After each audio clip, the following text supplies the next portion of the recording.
आज जो है औसत के बारे में पढ़ेंगे हम लोग। औसत कहते किसे हैं, औसत निकाला कैसे जाता है? जैसे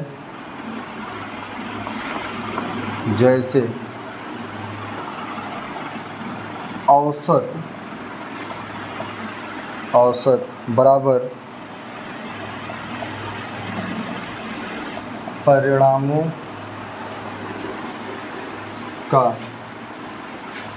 योग बटे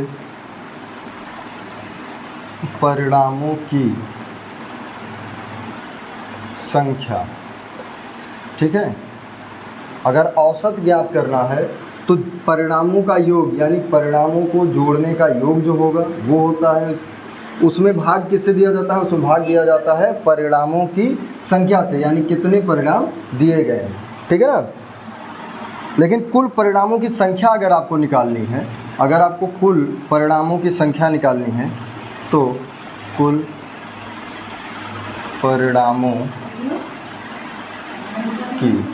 परिणामों की संख्या बराबर परिणामों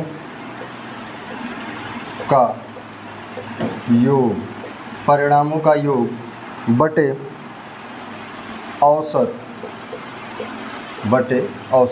यानी परिणामों का योग से में भाग दे देंगे औसत के साथ में, तो हमको क्या पता चलेगा?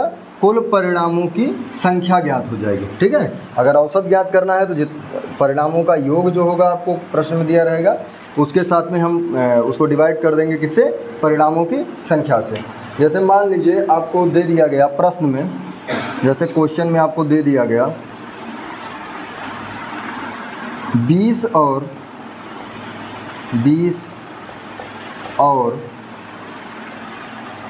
40 का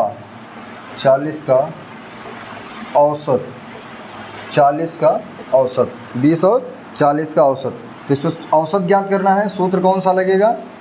वही औसत बराबर परिणामों का योग बटे में परिणामों की संख्या। तो परिणामों का योग कितना है? परिणामों का योग यानी 20 धन 40 बटे में 2, क्योंकि संख्या जो है वो 2 है काउंटिंग में, गिनती में, और योग कितना है? 20 धन 40। ठीक है, यानी 60 बटा 2। ठीक है, तो इसका औसत क्या हो जाएगा? इसका औसत हो जाएगा 30। ठीक है, इसी तरीके से इसको सॉल्व करना है। समझा गया? यानी जो परिणाम दिया रहेगा उसको जोड़ दिया जाएगा, जोड़कर ऊपर लिखा जाएगा। ठीक है, और जितनी संख्या दी हुई होगी, 2 संख्या यहाँ दी है, एक संख्या 20 है और दूसरी 40 है, 2 संख्या दी हुई है तो 2 से इसको भाग दे देंगे। ठीक है, टोटल 30 औसत हो गया हमारा, यानी 20 और 40 का औसत 30 है। बात समझ आ गया कि नहीं आ गया? दिए गए परिणामों के योग में दिए गए संख्या के योग में दिए गए परिणामों के संख्या में भाग देने से जो प्राप्त होता है, भागफल जो प्राप्त होता है वो क्या होता है?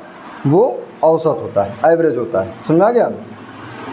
ठीक है, जैसे मान लीजिए क्वेश्चन है, ठीक है, क्वेश्चन नोट हो गया है। 5 बच्चों की औसत आयु 14 वर्ष है, तो कुल आयु कितनी होगी? बच्चों की कुल आयु कितनी होगी? ठीक है, तो इसमें आपका सूत्र लगेगा, योग ज्ञात करना हमको। ठीक है, योग बराबर एवरेज गुणे n। समझा गया? अब आप निकाल लीजिए, योग हमको ज्ञात करना है, एवरेज कितना है? 14 का है, गुणे 5, योग ज्ञात हो जाएगा आपका। ठीक है, यानी कुल आयु 70 वर्ष है। समझा गया? कोई दिक्कत?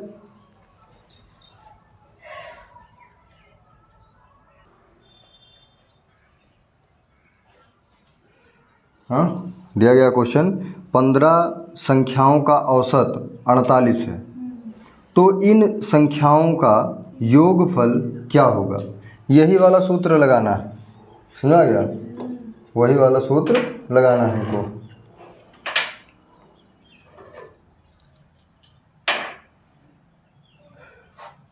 इसमें क्या है, योग बराबर एवरेज गुणे n, ठीक है, एवरेज गुणे संख्या।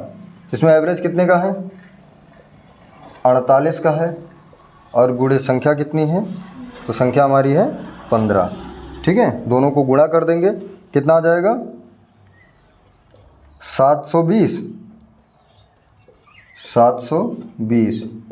योग है, ठीक है।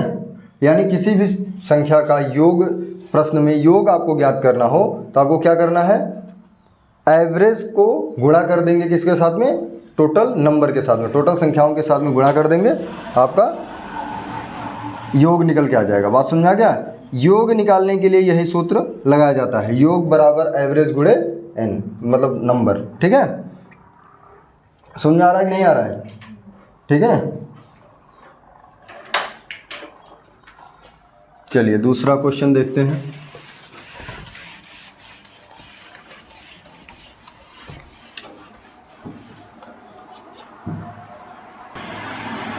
यदि 25 संख्याओं का औसत 72 है तथा अगले 35 संख्याओं का औसत 84 है, तो पूरी संख्याओं का औसत क्या होगा, ठीक है। 25 संख्या का औसत कितना है, 25 संख्या का औसत है 72, ठीक है। और 35 संख्या का औसत कितना है, 84 है, ठीक है। 25 संख्या का औसत 72 है और 35 संख्याओं का औसत कितना है, 84 है। तो इसको पहले इसका योग निकालिए, 25 गुणे 72 धन 35 गुणे 84 बटे टोटल संख्या कितनी है, 25 और 35, 25 धन 35, ठीक है। ये हमारा रूल के हिसाब से, जैसे भी हमारा फॉर्मूला चल रहा है उस हिसाब से है, सुना गया।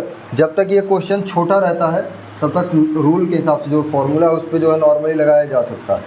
अब ये संख्या आप इसको लगाइएगा तो आपका पर्याप्त समय बर्बाद करेगा, समझा के बाद क्या करेगा, पर्याप्त समय बर्बाद करेगा। फिलहाल इसको अभी लगा दे रहे हैं, इसके बाद बताएंगे। अब इन दोनों को जो है गुणा करिए, कितना हो जाएगा 1835 72, 1800 धन हो गया आपका 2940 बटे 35 5 70 60, ठीक है। इनको जोड़ दीजिएगा तो हो जाएगा आपका 4740 बटे 60,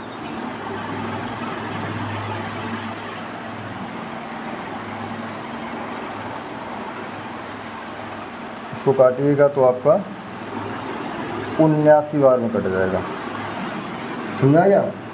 तो इन संख्याओं का औसत क्या है, 79, ठीक है। लेकिन अभी तक तो ठीक, इसमें टाइम पर्याप्त लगेगा आपको मल्टीप्लाई करने में और फिर इसको काटने में, गुणा करने में, जोड़ने में पर्याप्त समय जो है वो आपका बर्बाद हो जाएगा। इसको अभी एक ट्रिक के माध्यम से हम लगाएंगे। फिलहाल इसको जो आप नोट कर लीजिए, इसके बाद एक ट्रिक के माध्यम से हम इसको लगाना पूरा बताएंगे कैसे लगाया जाएगा। अब इसका जो है एक ट्रिक बता दें हम आप लोगों को बेहतरीन सी, ठीक है। पहले आप लिखिए संख्या कितनी है, पहली संख्या 25 है, ठीक है। दूसरी संख्या कितनी है, 35 है, ठीक है। ये दोनों हो गए संख्या। इसका एवरेज कितना है, 25 का एवरेज कितना है, औसत 72 है, और फिर 35 का एवरेज कितना है, 84 है। 35 का एवरेज 84 है। देखिए जो संख्या है इसको आप अनुपात में लिख लीजिए, जो संख्या है इसको आप अनुपात में लिख लीजिए, तो ये अनुपात में हो जाएगा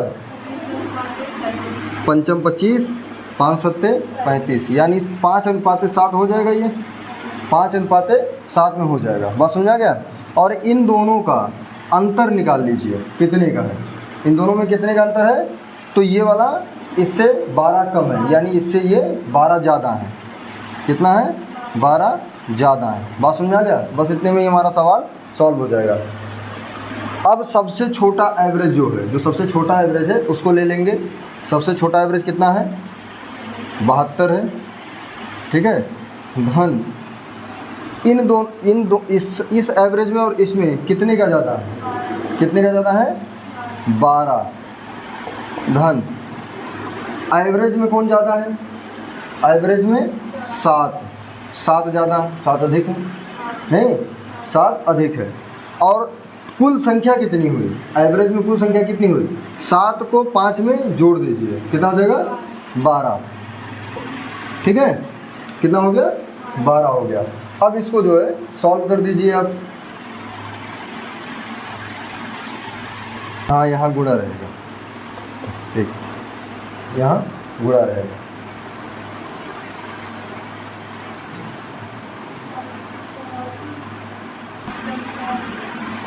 ठीक है, 7 बार में इससे कट गया 12 से। अब कितना बचा हमारा? बराबर 72 धन 7 बराबर 79। ये आया था हमारा, उससे भी लगाए थे तो 79 ही आया था। इसका औसत कितना हो गया? 79 हो गया है। कोई दिक्कत? समझा गया? नोट हो गया करो। चल देखिए, 48 संख्याओं का औसत 67.37 है तथा अगले 80 संख्याओं का औसत 75.37 है। तो पूरी संख्या का औसत ज्ञात करिए। तो पूरी संख्या का औसत ज्ञात करिए। लग जाएगा कि नहीं? जैसे लगाया था पहली बार उसी तरीके से लगाइए, फट से लगा दीजिए।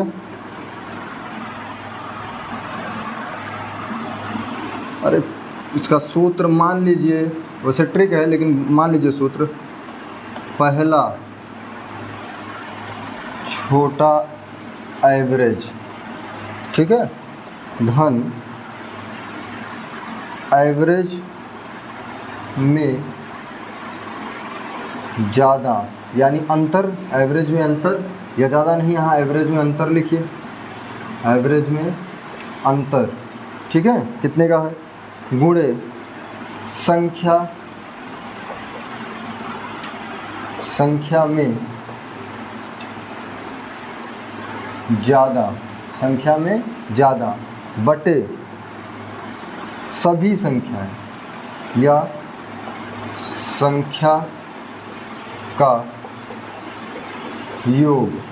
या आप सूत्र इसको मान सकते हैं। इसी रूल के हिसाब से ट्रिक काम कर रहा है। समझा गया? तो इसको सबसे पहले क्या करिए कि आप नोट कर लीजिए कि सबसे, ये जिस तरीके से अभी हम नोट किए थे इसको नोट कर लीजिए। संख्या में कौन सा है? संख्या में 48 है आपका। और दूसरी संख्या कौन सी है? कितनी है? 80 है। ठीक है, 48 का एवरेज है 0.37 और इसका 80 का एवरेज है 75.37। ठीक है, इन दोनों को, ठीक है, तो इसमें आपको क्या करना है? पहले संख्या को लिख लेना है, दोनों संख्याओं को लिख लीजिए और उनके एवरेज को लिख लीजिए जो दिया गया है प्रश्न में। सुना गया? उसके बाद संख्या जो आपको दी गई है उसको काट के एवरेज में बदल देंगे। उसमें क्या नाम है, हम इसको अनुपात में बदल देंगे। तो 48 को काटेंगे 16 से तो 3 बार में कट जाएगा और ये 5 बार में कट जाएगा 80। ठीक है, 16 से। अब ये हो गया 3:5। और अब देख लेना है जो छोटा वाला एवरेज होता है और जो अगला एवरेज दिया रहता है उससे कितना ज़्यादा है। तो इससे ये 8 ज़्यादा है। ठीक है, यानी इसमें 8 जोड़ दीजिएगा तो 75.37 हो जाएगा। 8 ज़्यादा है। अब क्या करना है, ये जो अभी हमने बता रखा आपको ऊपर, इसी के अनुसार काम करना है। सबसे पहले छोटा वाला जो एवरेज है उसको ले लेना है। उसको ले लिए हम 67.37 धन 8 जो है ये कितना ज़्यादा है, ये वाला एवरेज और इस एवरेज के बीच में कितने का अंतर है, 8 का अंतर है। तो गुणा कर दिए, फिर 8 गुणे 5 अनुपात जो हमने बना रखा है उसमें कौन सा ज़्यादा है, तो उसमें ज़्यादा है हमारा 5। ठीक है, अब डिवाइड बाय यानी बटे का निशान लगा दिए, बटा हो गया। और अब देखना है कि सभी संख्या का योग यानी जो एवरेज में हम अभी अनुपात में हम बनाए हैं 5 और 3 को, इन दोनों को जोड़ देंगे, 3 और 5 को जोड़ देंगे तो हो जाएगा 8। तो 8 से डिवाइड कर देंगे। आप चाहिए तो यहीं काट दीजिए, 8 को 8 से काट दीजिए, और नहीं काटना चाहते हैं तो 8 को 5 से गुणा कर दीजिए, हो जाएगा 40। ठीक है, 40 हो जाएगा और बटे में 8 हो जाएगा। तो 8 से 40 को काटिएगा तो 5 बार में पूरा कट जाएगा, यानी हमारा 5 बचा वहाँ पे। तो फिर जो है 67.37 धन 5 हो जाएगा। अब बराबर करिएगा, उसका योग हो जाएगा आपको 72.37। ठीक है, ये हो गया इसका आंसर। इससे आप बहुत आसानी से निकाल सकते हैं। जो फॉर्मूला होता है उसमें टाइम ज़्यादा लगता है, निकलेगा उससे भी कोई दिक्कत नहीं होती है, लेकिन उसमें थोड़ा सा समय लगता है। और एग्ज़ाम में क्या होता है कि हमको समय का मैनेजमेंट करना बहुत ज़्यादा ज़रूरी होता है। सबसे ज़्यादा ज़रूरी जो होता है वो समय को ही बचाना होता है, क्योंकि पता चला एक सवाल लगाने में आप 3 सवाल के बराबर का समय बर्बाद कर दिए तो सवाल सही भी होगा तब भी कोई फ़र्क नहीं पड़ने वाला है, आपका सिलेक्शन होने में दिक्कत होने लगेगी। समझा गया बात? समय से सवाल कर देना ये बहुत बड़ा जो है योगदान होता है।